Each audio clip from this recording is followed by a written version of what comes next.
Alrighty, so if you're watching this video, that means that you completed the NearPod, but you failed it. You got 2 or more of the questions wrong on the NearPod. Not just, no answer or anything like that. You tried your hardest and you just need a little help getting the correct answer. So I made this little video so that you can do corrections on this assignment and try to get some of that credit back. Alright, you have a different code that was given to you in your folder than from the students that did not complete the assignment, or if they try to turn in a blank assignment. So please take note of the message that I gave to you guys in the folder, that if I see a name under the wrong code, there is going to be a 0 in that, a 0 for you for that assignment if you're in the wrong code designation. So please keep that in mind. Alright, so since you've already done this assignment, you kind of have already got the introduction for what this is. I'm not going to go through the audio since I am going to be doing a running commentary through this whole thing. Alright, so this is the second close read of an informational text called Babes in the Woods. It's about the 2 bluebirds lost their babies. So we will get right into it. For this second read through, we went over author's purpose, and we did some text information that kind of led you to identify what the author's purpose is for the particular text, and then what good readers do during a close read. All right. Remember that a close read is done multiple times. The second read through, we're focusing on information that identifies what author's purpose is. There should have been well, we'll get to that. So for this first, there's an audio here. It basically is just me saying that since this is the second read through, I was not going to read it aloud to you guys. You guys are going to read it on your own. So if you need to pause the video here so you can read through this text, please go ahead and do so. Having a working knowledge of the text is going to help you out so that you know what I'm talking about as I explain these questions to you. Alright, so first things first, I have to, I guess for some reason it tried to double click. Alright, it says the narrator tells his friend Ted where bluebirds like to nest. What is the author's purpose in including this particular information in the story? I think I had included an image here. I thought I did. So most of y'all got this one right. Actually, there's only a very few of you that did not get this correct. Tells his friend where bluebirds like to nest. That sort of tidbit right there is not, I mean, you're not trying to persuade anyone, you're not arguing a point or anything, and it's not information that is entertaining. So the narrator telling his friend Ted where bluebirds like to nest, the pure purpose of that little bit of information is to inform. Alright, he is informing his friend where bluebirds like to nest. He's including that information in the story so that you are aware, also you as the reader are aware of where bluebirds like to nest, because it is going to come up here in a little bit in the story. So if you hit submit, you get, what the correct answer is. Alright, so it is to inform. Alright, moving along, we're at the next bit of text. If you need to pause it so you can reread the text, please go ahead and do so. But we're going to move on. Again, here's some more text. We have the mother bird has come into the scene after they've messed up where the nest was originally located, and she's gotten upset. She's trying to find the nest. She can't find the nest. She hammers the beetle up, turns it into mush and things like that. And so she is very, very distraught, very upset over the fact that she cannot find the nest. All right. So we have an open-ended question here, the first open-ended question. Here the author explains how the mother bird went from being calm to getting very upset. What details did the author use to explain the mother bird's behavior both before and after she got upset? It says, and the hint that I gave you, what actions did the author describe that the mother bird did? So if we pull up the image that I put over here, you know, we have, she hovered there for a few seconds looking for something that's not there. You know, so before she found that the nest was gone, you know, she didn't seem that, you know, business as usual. She landed on the branch, she looked down, she sang a note, and then she, you know, she tried to go where her nest was supposed to be, because, you know, she didn't see anything amiss or anything wrong with the scene yet. So she's pretty, and so she flew down confidently. So before she was upset, she was confident in her knowledge of where her nest was. She knew what she was about to do. She was about to bring dinner home for the babies. You know, so she was confident there. And then she finds her nest is gone, and then she's confused, she's upset, baffled. She starts hammering the beetle, as if it were the beetle's fault, and then, you know, she tries again. She's still confused. She's baffled again, is totally confused, bewildered. Returns to the perch, and she mauls the poor beetle. It's mush. You know, third attempt, so many attempts to try to find her babies. She's, you know, dismay. Down here, if you look at that, she's worried, she's in despair. And then she goes to fly away to find her mate. So, what details did the author use to explain the mother bird's behavior, both before and after? So, before she got upset, she was confident.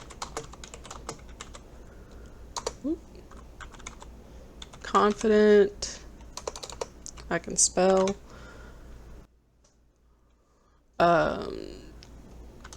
You know, she knew where she was going. All right, so there was nothing amiss. So after she got upset, all right, it says she was confused,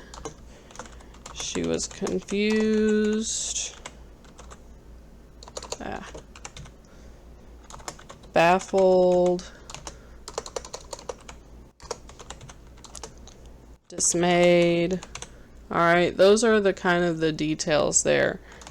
She mauls the beetle.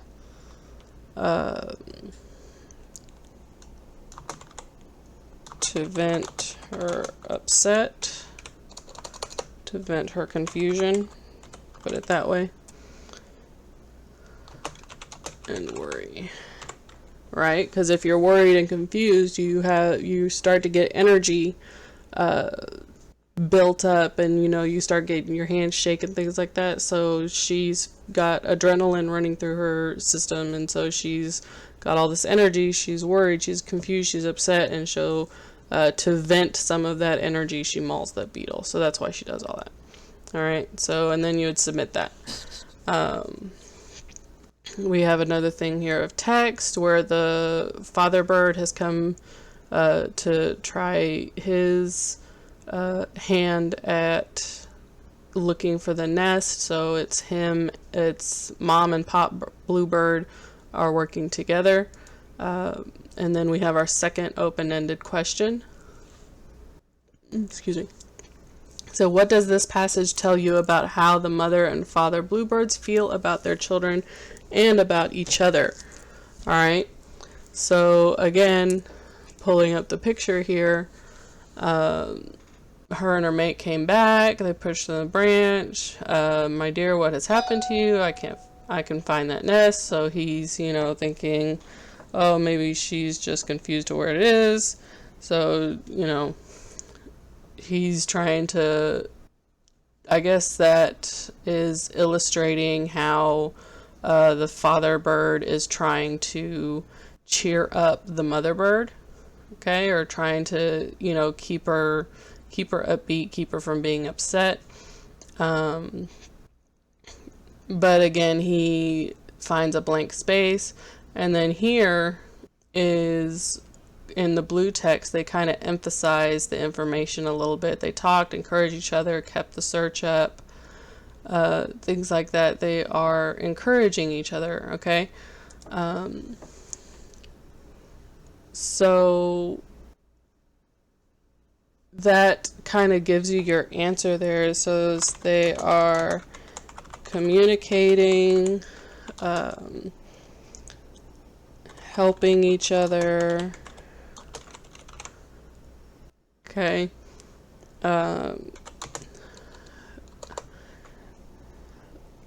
This information, or let's say these details, tell us that the blue bird parents are worried and concerned for their children, for their babies, since they can't find them. Yeah. Can't find them. All right. So that kind of helps you. They're communicating, helping each other, the details. They're concerned, they're working together, they're trying to keep each other positive, things like that. So all of that, since it's open-ended, obviously it doesn't have to be this exact wording, but any variation of this information, and you got this question right. If you did not put something that was close to this, then you got this question wrong on the original NearPod. So as you're typing this into your own NearPod, please make sure you don't, like I said, you don't have to use this exact wording, but something somewhat close to it. Alright, and then here's the rest. They are still looking for the nest, can't find it, and so they go back up to another branch that's farther away, and they kind of broaden their view search to find where the nest is. And it says, a few minutes passed, and we saw the mother bird spring from her perch and go straight as an arrow to the nest. Her maternal eye had proved to be the sharper of the two. She had found her young. All right, so keep that phrase in mind for this next open-ended question. Her maternal eye proved to be the sharper of the two. What does this sentence mean? Okay, so the hint, think about what you know about figurative language. Some of you guys defined figurative language. That is not what this hint means, all right? It is trying to help you with the meaning of this sentence here, because that's what the question was. What does this sentence mean? All right. Her maternal eye proved to be the sharper of the two. Maternal eye, maternal is mother, okay? It's, mater is the root word there. I believe that's Latin. It's either Greek or Latin, one of the two. I think it's Latin. Maternal eye is the mother's eye, but that's not the figurative language. That's just a descriptor. Proved to be the sharper of the two. An eyeball is not literally sharp, okay? That's not what that means. The figurative language piece that I was trying to hint y'all at is kind of an idiom. The eyesight is sharp. Her mother's eye proved to be the better eyesight for spotting her babies. The mother bird had the better eyesight to find the nest. All right. Proper sentence structure. Since I'm always getting on to you guys about it, I need to practice what I preach. So, capital letter at the beginning of a sentence, punctuation at the end. All right, so mother bird had the better eyesight to find the nest. That's what that means, that her eyesight, that her eye proved to be the sharper of the two. Her eye proved to be the sharper, had better eyesight than the father bird. Because some people said that one of her eyes was better than the other of her eyes, and they're like, no, that's not the case. Animals that in the animal kingdom, animals that have that different of an eyesight on both sides tend to die early. So no, that sentence does not mean that her left eye was better than her right eye. No, that is not what that meant. It meant that the maternal eye was better than the father's eye, is basically what that means. All right. So you would submit that. And then we are at the end of this story here. And some of you guys kind of left it at the end right here. However, there was a fifth question, or well, a second question, fifth question, whatever, that most of you did not put an answer in for.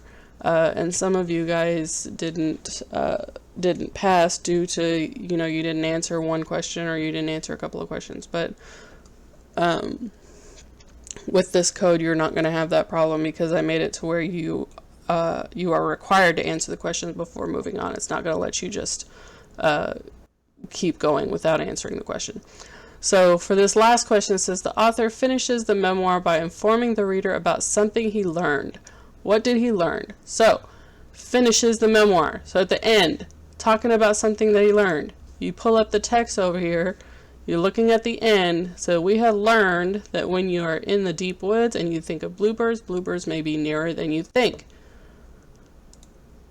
So you come over here and you try to find the phrase that fits that learning. It says bluebirds are closer than you may realize when you are in the deep woods. That's it. All right. Some of you guys said don't move the bird's nest because they'll get upset. Well, yeah, but that's not what they learned. Okay. That's kind of what we picked up as readers. That's kind of what we pick up as an overarching lesson to learn from this memoir. Don't touch bird's nests. But what he learned, what they learned in the text, was some of you said that bird parents are the same as human parents when it comes to their offspring. That's not what they said. And then bluebirds will maul beetles when they're upset. Well, yeah, that one did. But that's not all that they do when they're upset. So, I mean, that's not an answer that fits. So, but if you go based off of the text evidence that you saw in the image, bluebirds are closer than you may realize when you're in the deep woods. That is a paraphrase of what it said in the text. So you would submit it. Okay. And you would notice that it's 100% correct. And then you are all done.